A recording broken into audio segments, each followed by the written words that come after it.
Ya, terima kasih kepada Tuhan Yesus boleh diberikan kepercayaan kepada saya untuk menyampaikan kebenaran firman Tuhan.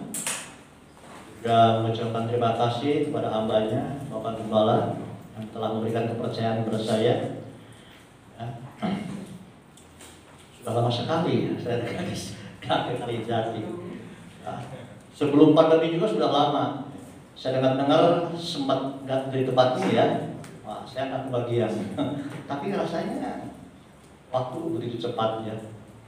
Bayangkan aja, kemarin Idul Adha, sekarang udah Idul Adha lagi, begitu cepat waktu itu. Ya, Bapak Ibu kasih Tuhan, tadi lagu yang terakhir, dunia tidak bisa memisahkan kita. Kasih Kristus dengan kita. Tapi justru kita yang bisa memisahkan dengan Tuhan. Firman Tuhan katakan, dosa dan kejahatan yang memisahkan kita dengan Allah. Jangan sampai dunia tidak bisa memisahkan kita, tapi diri kita yang memisahkan Tuhan. Tuhan bersembunyi karena dosa dan kejahatan. Ya, Bapak Ibu yang kasih Tuhan, hari ini saya akan bacakan firman Tuhan di dalam Ulangan, pasalnya yang ke-10, ayatnya 12 sampai 13. Ulangan pasal 10 ayat 12 sampai 13, di situ ada judul perikopnya, orang Israel diperingatkan supaya taat dan bersyukur. Amin. Orang Israel diperingatkan supaya taat dan syukur, itu judul perikopnya. Saya akan bacakan mulai ayat yang ke-12. Dikatakan, maka sekarang, hei orang Israel, apakah yang dimintakan daripadamu oleh Tuhan Allahmu selain dari takut akan Tuhan? Garis bawahi, selain dari takut akan Tuhan Allahmu, hidup menurut segala jalan yang ditujukannya, mengasihi Dia, beribadah kepada Tuhan Allahmu dengan segenap hatimu dan dengan segenap jiwamu. Ayat 13, berpeganglah pada perintah dan ketetapan Tuhan yang kusampaikan kepadamu pada hari ini, supaya apa Bapak Ibu Tuhan? Baik keadaanmu. Amin. Berikan tepuk tangan bagi Tuhan.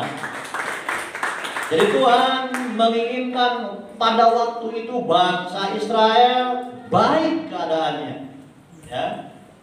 Maka haruslah bangsa Israel itu taat dan bersyukur, ya. Lalu dilanjutkan, takut akan Tuhan, hidup menurut segala jalan yang ditujukannya, mengasihi Dia, beribadah kepada Tuhan dengan segenap hati dan segenap jiwa, berpegang pada perintahnya dan ketetapan Tuhan atau firman Tuhan.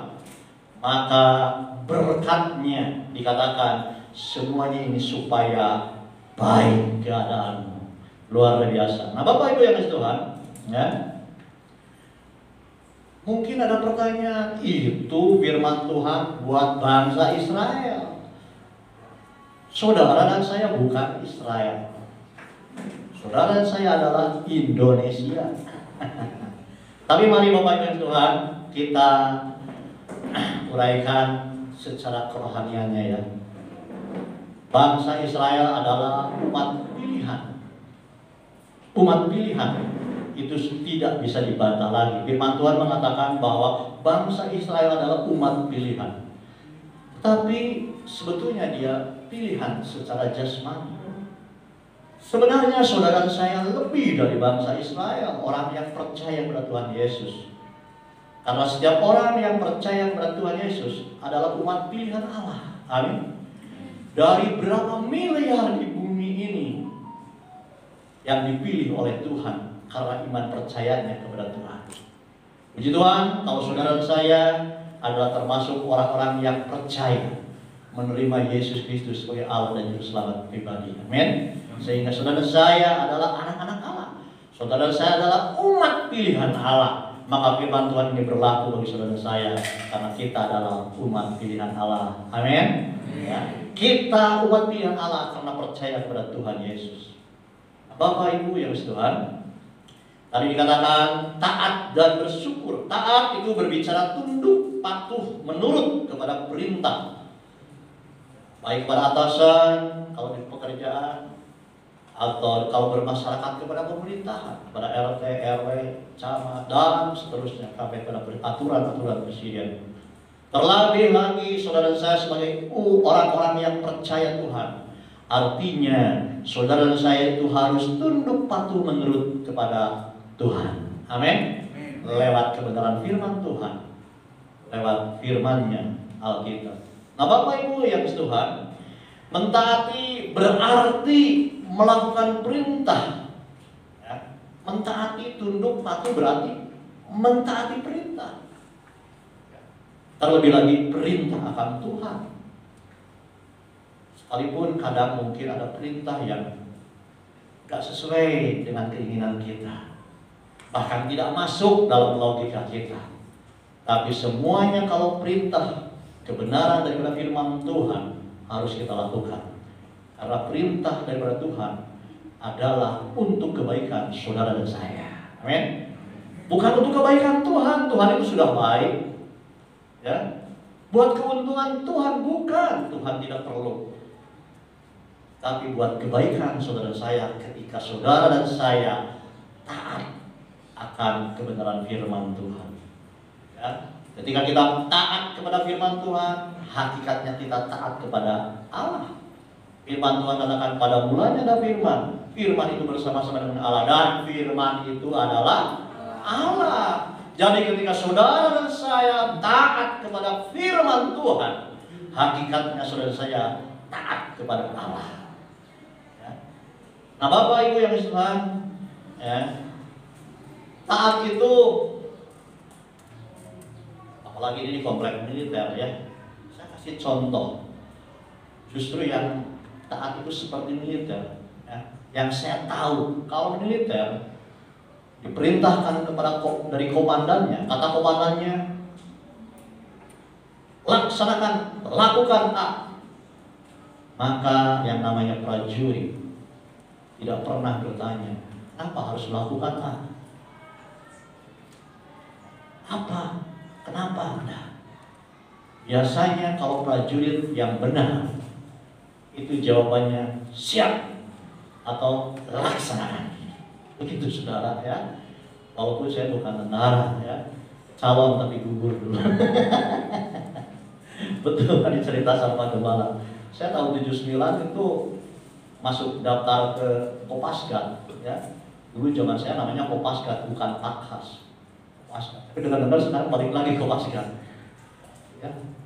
Tapi puji Tuhan udah jadi gugur. Ya. Akhirnya jadi prajurit Tuhan saja. Ya, Bapak Ibu yang Tuhan, dari ketaatan itu ada dampaknya luar biasa. Ya, kalau saya baca firman Tuhan di dalam Ulangan 11 ayat 26 sampai 28 berkata demikian. Lihatlah, aku memperhadapkan kepadamu pada hari ini berkat dan kutuk. Ada dua pilihan. Berkat apabila kamu mendengarkan perintah Tuhan yang kusampaikan kepadamu hari ini, dan kutuk jika kamu tidak mendengarkan perintah Tuhan. Artinya taat ya. Dan menyimpang dari jalan yang kuperintahkan kepadamu pada hari ini, dengan mengikuti Allah lain yang tidak kamu kenal. Jadi ketaatan ya mendatangkan berkat. Amin. Tapi ketidaktaatan mendatangkan kutuk. Saya yakin dan percaya setiap orang yang mendengarkan dan melakukan firman Tuhan akan mendapatkan berkat damai sejahtera. Amin. Akan mendapatkan berkat sukacita, kebahagiaan, terlebih lagi kasih anugerah Tuhan, kesetiaan Tuhan akan selalu menyertai dalam kehidupan orang percaya. Amin. Berikan tepuk tangan bagi Tuhan. Kenapa berkatnya tidak uang? Saudara, ini lebih dari uang. Amin. Ya. Damai sejahtera, kebahagiaan, sukacita itu lebih dari uang. Betul, uang bisa membeli segala sesuatu, tapi uang tidak bisa membeli esensi. Saudara, saya umpamakan punya uang, beli kasur ya, yang paling mahal, yang paling empuk, yang paling baik. Tapi tidurnya nggak bisa dibeli dengan uang.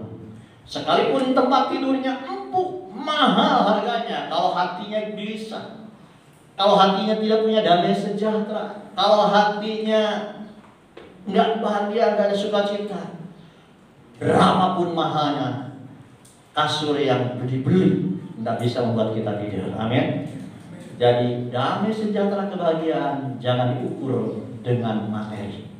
Itu berkat yang luar biasa. Uang bisa membeli rumah yang besar, tapi kenyamanan dalam rumah tidak bisa dibeli dengan uang. Kalau hati, pikiran kacau, ya tetap rumah bagus apapun, tetap kacau, saudara. Amin. Ya.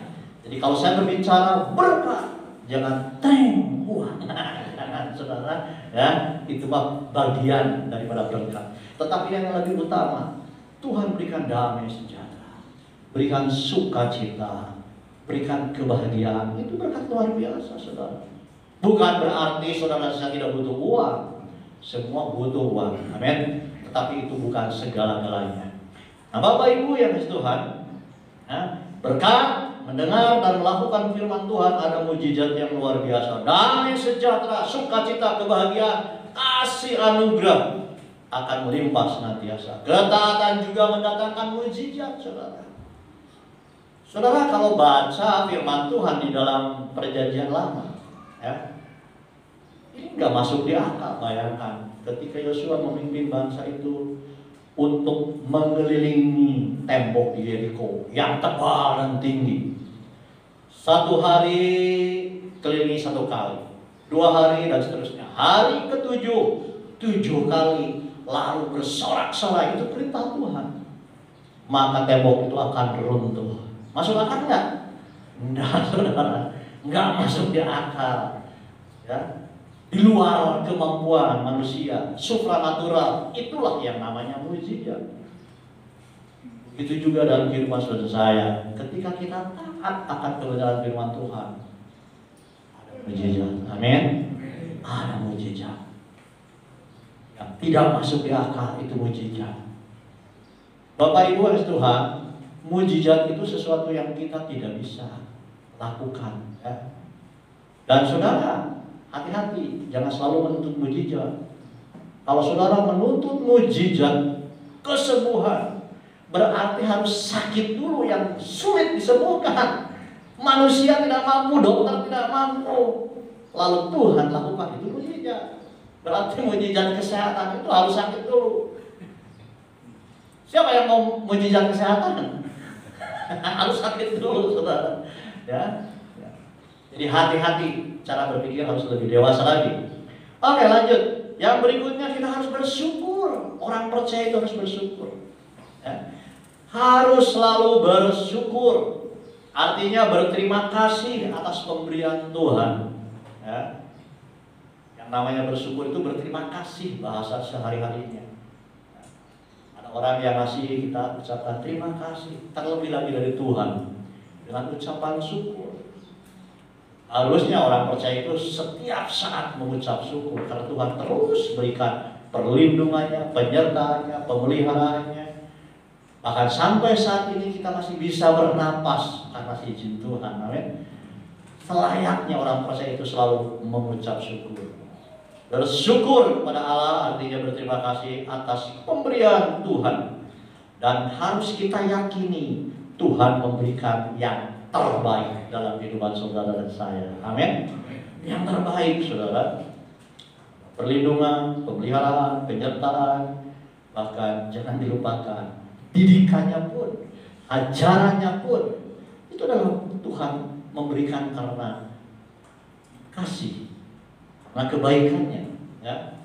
Jangan berpikir kalau kita hidup melenceng dari rel kebenaran firman Tuhan, lalu kita diperhadapkan dengan permasalahan, diperhadapkan dengan pergumulan, dengan kesulitan, lalu kita marah kepada Tuhan. Justru harus berterima kasih. Tuhan aja, Tuhan tegur karena mengasihi. Amin. Harus selalu mengucap syukur. Justru sebaliknya, kalau saudara dan saya hidup melenceng dari kebenaran firman Tuhan, lalu kita aman-aman saja, tidak ada masalah, baik-baik saja, hati-hati. Jangan-jangan kita tidak diakui sebagai anaknya. Tidak mungkin saudara saya menghajar anak tetangga. Wah, bahaya, urusannya polisi. Sekalipun anaknya itu nakal, tidak mungkin. Kalau anak sendiri nakal kita hajar karena kita mengasihi supaya tidak melakukan itu. Begitupun kita. Kalau kita hidup melenceng dari kebenaran firman Tuhan, lalu kita tidak ada masalah, tenang-tenang saja, aman-aman saja. Nah, umpamanya kerja korupsi, tapi wah tidak apa-apa, malahan baik-baik saja, hati-hati, ya. Jangan-jangan nggak diakui anak sama Tuhan. Coba baca firman Tuhan di dalam Ibrani 12 ayat 5-6 begini. Dan sudah lupakah kamu akan nasihat yang berbicara kepada kamu seperti kepada anak-anak? Hei anakku, janganlah anggap enteng didikan Tuhan, dan janganlah putus asa apabila engkau diperingatkannya. Karena Tuhan menghajar orang yang dikasihinya, amin, dan Ia menyesal orang yang diakuinya sebagai anak. Kalau kita diperhadapkan dengan sepertinya ini, aduh kenapa ya? Kita introspeksi diri. Apakah ada hal-hal yang melenceng di dalam firman Tuhan? Jangan sampai kita salah bersungut-sungut kepada Tuhan, padahal Tuhan sedang mendidik, mengajari kita. Jadi selalu mengucap syukur. Bapak Ibu anak Tuhan, ya. Istri saya dari Surabaya, ya, dulu nih tahun 83 ya. Surabaya datang ke daerah Bandung Selatan, ke Banjaran untuk menginjili papahnya. Nah, papahnya menikah dengan yang tidak seiman, mau menginjili. Waktu itu saya belum percaya Tuhan Yesus. Sang penginjil ketemu saya, dan ternyata kita menikah di KUA. Jadi penginjil digugur, saudara, ya, jadi malah berhijab.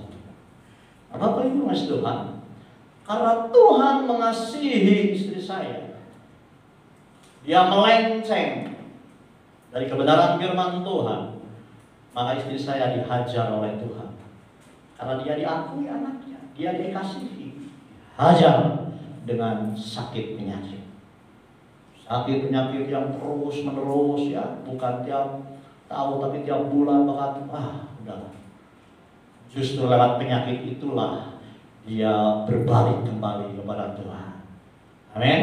Dia berbalik lagi kepada Tuhan, berjalan lagi di dalam rel kebenaran firman Tuhan, bahkan membawa upahnya. Saya dimenangkan bagi kemuliaan Tuhan. Berikan tepuk tangan bagi Tuhan.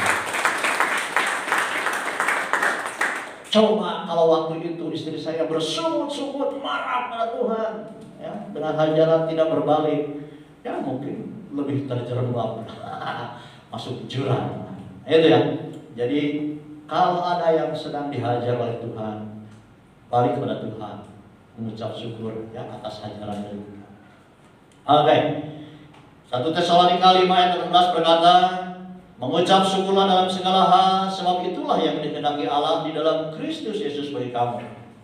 Jadi mengucap syukur itu dikehendaki Allah, artinya menyenangkan Allah. Jadi banyak-banyaklah mengucap syukur. Amin. Dalam doa, begitu bangun tidur pagi-pagi, kita naikkan ucapan syukur. Jangan dulu permintaan, ya. Baru mulai mata Tuhan berkati saya butuh orang itu, mengucap syukur, naikkan ucapan syukur, naikkan pujian pengagungan. Itu menyukakan, menyenangkan Tuhan.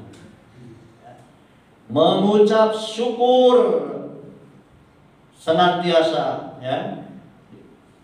Itu kehendak, artinya menyenangkan Allah. Kalau Allah disenangkan, pasti dampaknya luar biasa. Amin. Dampaknya pasti ada senantiasa dalam penyertaan, perlindungan, pemeliharaan, pertolongan Tuhan dalam kehidupan saudara dan saya. Bapak Ibu yang Tuhan, mengucap syukur belum tentu merubah permasalahan, ya, yang saudara dan saya hadapi. Tapi dengan mengucap syukur itu merubah hati kita. Mungkin kita sedang menghadapi sakit, tetapi kita mengucap syukur kepada Tuhan, belum tentu berubah sakitnya. Atau menghadapi masalah apalah, kita mengucap syukur tetap kepada Tuhan. Belum tentu berubah masalahnya, tetapi yang terpenting hati kita berubah. Ada damai sejahtera karena ada ucapan syukur. Amin. Apakah dengan sungut-sungut masalah selesai? Tidak, saudara. Kita menghadapi masalah, kita bersungut-sungut, kita marah-marah kepada Tuhan, tetap masalah nggak selesai. Kita mengucap syukur, tetap masalah nggak selesai. Tapi hati yang berubah, ada damai sejahtera, ada ketenangan. Dan saya yakin percaya, kalau sudah dimulai dengan damai sejahtera, ada ketenangan, Tuhan akan berubah, membantu dengan pertolongannya, lewat bagaimanapun, lewat apapun caranya, supaya kita bisa melewati masalah kehidupan. Amin. Itu penting sekali. Jadilah orang percaya yang taat akan kebenaran firman Tuhan, yang selalu mengucap syukur. Amin. Gampang Bapak Ibu yang Tuhan mengucap syukur kalau dompetnya penuh, ya. Bukan penuh bon, penuh uang. Kalau penuh bon ya tetap aja ditagihan. Ya. Gampang mengucap syukur, dompetnya penuh uang, badannya sehat, rumah tangga baik, anak-anak baik. Orang di luar sana juga bisa. Apa bedanya? Orang percaya itu ketika dalam keadaan sebaliknya, mungkin dompetnya penuh dengan tagihan, ya, rumah tangga kurang baik, anak-anak diperhadapkan nakal dan sebagainya, tetap kita mengucap syukur kepada Tuhan. Amin. Tetap kita memuji Tuhan, meninggikan Tuhan, mengagungkan Tuhan. Saya yakin dan percaya Tuhan akan tolong pada orang-orang yang selalu mengucap syukur. Amin. Karena mengucap syukur itu menyenangkan Tuhan, maka Tuhan, saya yakin dan percaya, akan membantunya. Nah, Bapak Ibu yang kasih Tuhan, itu pentingnya. Saya ulangi, baca lagi Ulangan 10 ayat 12 sampai 13, ya. Orang Israel diperingatkan supaya taat dan bersyukur. Tetapi pagi hari ini saudara dan saya diperingatkan supaya taat dan bersyukur. Amin. Ayat 12, maka sekarang hai orang Israel, apakah yang dimintakan daripadamu oleh Tuhan Allahmu selain dari takut akan Tuhan? Ini penting, nomor 1, takut akan Tuhan. Yang kedua dikatakan hidup menurut segala jalan yang ditunjukkannya. Jadi kita hidup menurut jalan yang ditunjukkannya. Tuhan menunjukkan jalan kehidupan kita lewat kebenaran firman Tuhan. Yang berikutnya dikatakan mengasihi Dia. Saudara saya harus mengasihi Tuhan. Lanjut, beribadah kepada Tuhan Allahmu dengan segenap hatimu dan dengan segenap jiwamu. Selalu beribadah. Puji Tuhan, pagi hari ini kita beribadah. Amin. Ya. Dan berpeganglah kepada perintah ketetapan Tuhan atau firman Tuhan. Selalu pegang firman Tuhan. Amin. Dalam kehidupan orang percaya. Saya akan bahas sedikit tentang takut akan Tuhan. Bapak Ibu yang kasih Tuhan, orang yang takut akan Tuhan itu pasti akan taat kepada firman Tuhan. Ya. Akan membawa damai. Tidak akan merugikan satu dengan yang lain. Tidak akan memberontak kepada Tuhan dalam situasi kondisi apapun. Terlebih lagi akan hormat kepada Tuhan. Ya, takut akan Tuhan itu bukan pilihan. Takut akan Tuhan itu adalah perintah. Nah, Bapak Ibu dan Tuhan, ya, kalau kepercayaan saya dulu, yang namanya perintah itu ada yang wajib, sunat, ya, dan lain sebagainya. Nah, ini yang namanya wajib dilakukan mendapatkan pahala, tidak dilakukan mendapatkan palu. Ya. Ya, ada pahala dan ada palu. Ya. Ada hajarannya. Itu yang namanya perintah. Ya.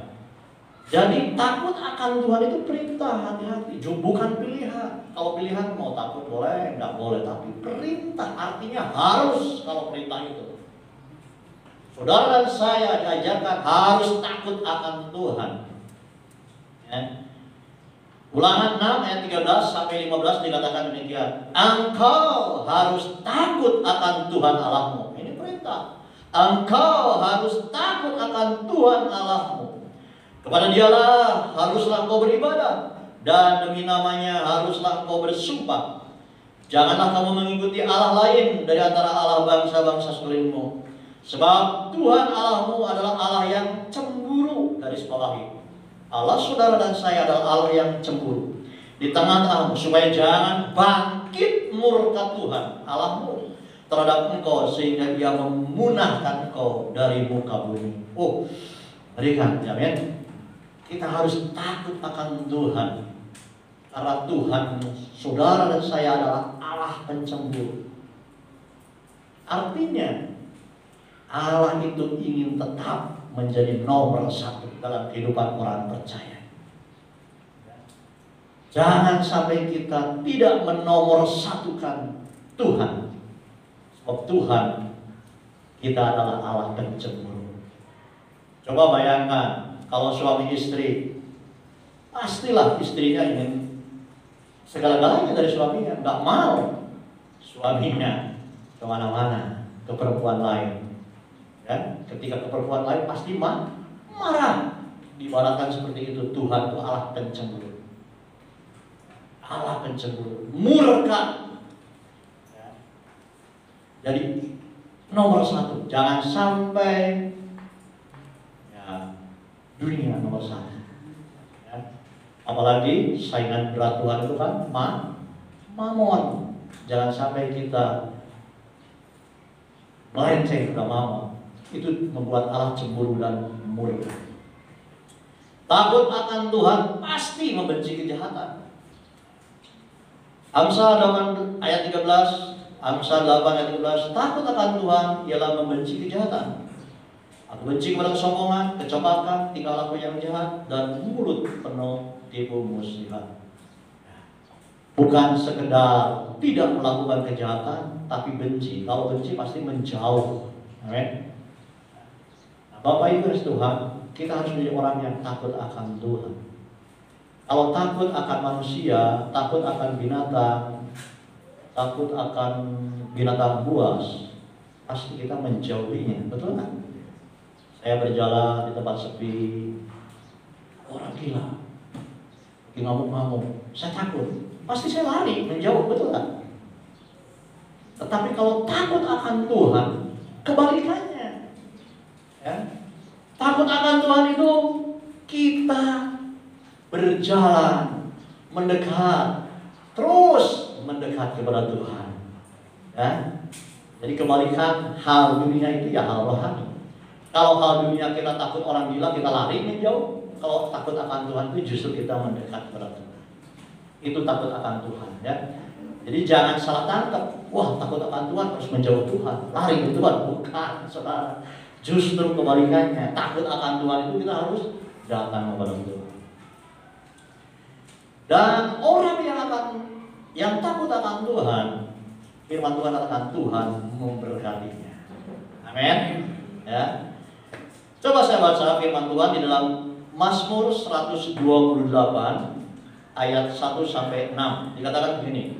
Nyanyian ziarah, berbahagialah setiap orang yang takut akan Tuhan. Wow, luar biasa. Orang yang takut akan Tuhan, berkat pertamanya berbahagia.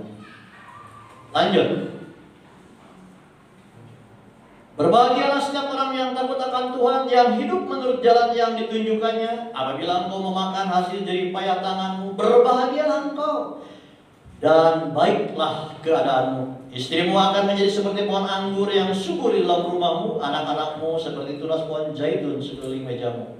Sesungguhnya demikianlah akan diberkati orang laki-laki yang takut akan Tuhan. Kiranya Tuhan memberkati engkau dari Sion, supaya engkau melihat kebahagiaan Yerusalem seumur hidupmu, dan melihat anak-anak dari anak-anakmu. Damai sejahtera atas Israel, damai sejahtera atas orang-orang pilihan, yaitu saudara dan saya. Amin. Jadi dikatakan berbahagialah setiap orang yang takut akan Tuhan. Ini berbicara dalam rumah tangga. Jadi seisi rumah tangga itu harus takut akan Tuhan. Suami takut akan Tuhan, istri takut akan Tuhan, anak-anak takut akan Tuhan. asisten rumah tangga pun harus takut akan Tuhan. Maka dikatakan berbahagialah. Amin.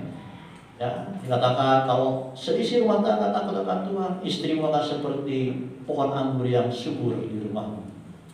Ya, anggur itu berbicara sukacita, berbicara kehangatan, ya, membuat kita bersukacita, membuat kita hangat di dalam rumah tangga dan keluarga. Anak-anak seperti pohon zaitun kuat. Pohon zaitun itu pohon yang kuat, artinya kuat di dalam Tuhan. Tetapi laki-laki diulangi di sini dikatakan ayat yang keempat. Sesungguhnya demikian akan diberkati orang laki-laki yang takut akan Tuhan. Padahal tadi sudah dikatakan berbahagialah setiap orang yang takut akan Tuhan, termasuk suami. Yang ayat 4 ini berbicara suami laki-laki. Artinya Bapak Ibu Tuhan, yang posisi suami itu harus double porsi takut akan Tuhan. Amin. Ya. Dengan kata lain, suami itu harus di atas seluruh anggota rumah tangga hal kerohanian. Suami ya, ternyata orang percaya itu dituntut suami itu lebih dari istri, lebih dari anak-anak. Ya. Katakan ayat 4, sesungguhnya demikianlah akan diberkati orang laki-laki atau suami yang takut akan Tuhan. Suami itu kan biasa disebut imam, nabi, pemimpin, raja, ya suami. Betul saudara, suami itu imam. Kalau pelajari firman Tuhan, apa itu imam? Imam itu yang membawa persembahan ke rumah Tuhan. Ke rumah Tuhan. Dengan kata lain, suami itu yang harus mengajak seluruh anggota keluarga datang kepada Tuhan. Contohnya hari Minggu datang ke rumah Tuhan. Harus suami, bukan istri yang ngajak-ngajak. Ayo Pak. Suami seharusnya yang bukan ya sok aja lah. Mama sama anak-anak. Mama nunggu dulu di rumah. Doain ya Bapak ya, doain. Aduh, saudara. Nggak sesuai firman Tuhan gitu saudara. Ya, nyuruh-nyuruh istri sama anak ke gereja, doain Bapak. Bapak doain. Tidak sesuai firman Tuhan. Justru double porsi. Suami itu yang harus ngajak istri, ngajak anak-anak. Ya. Mungkin di sini juga ada calon-calon bapak di belakang, penting. Ya. Dan ayat 5 dikatakan kiranya Tuhan memberkati engkau dari Sion supaya engkau melihat kebahagiaan Yerusalem seumur hidupmu. Sion di atas ya. Dan melihat anak-anak dari anak-anakmu, artinya panjang umur. Ini bahasanya lemes. Melihat anak-anak dari anak-anakmu, padahal panjang umur artinya. Damai sejahtera atas saudara dan saya. Berikan tepuk tangan bagi Tuhan. Ya, barangkali itu yang bisa saya sampaikan pagi hari ini firman Tuhan. Biarlah lewat kebenaran firman Tuhan yang singkat ini, ya, renungan firman Tuhan ini bukan hanya saya didengar saja, tetapi biar tertanam di dalam hati saudara dan saya. Amin.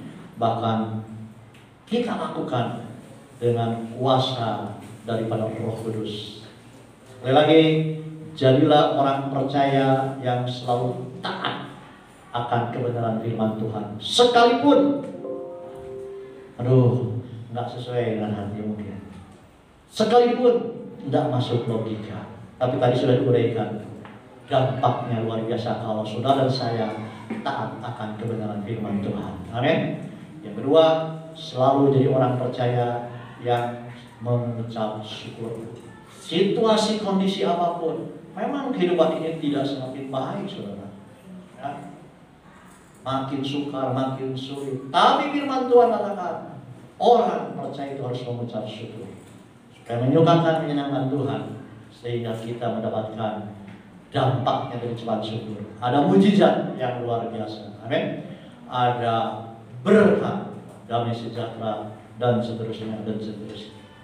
Yang berikutnya, yang terakhir, jadilah orang-orang percaya yang memiliki hati takut akan Tuhan. Dengan nangkep yang benar, takut akan Tuhan yang benar. Bukan takut lalu kita lari jauh, tapi kita takut justru datang kepada Tuhan. Tuhan Yesus memberkati. Mari kita bangkit berdiri, saya akan berdoa.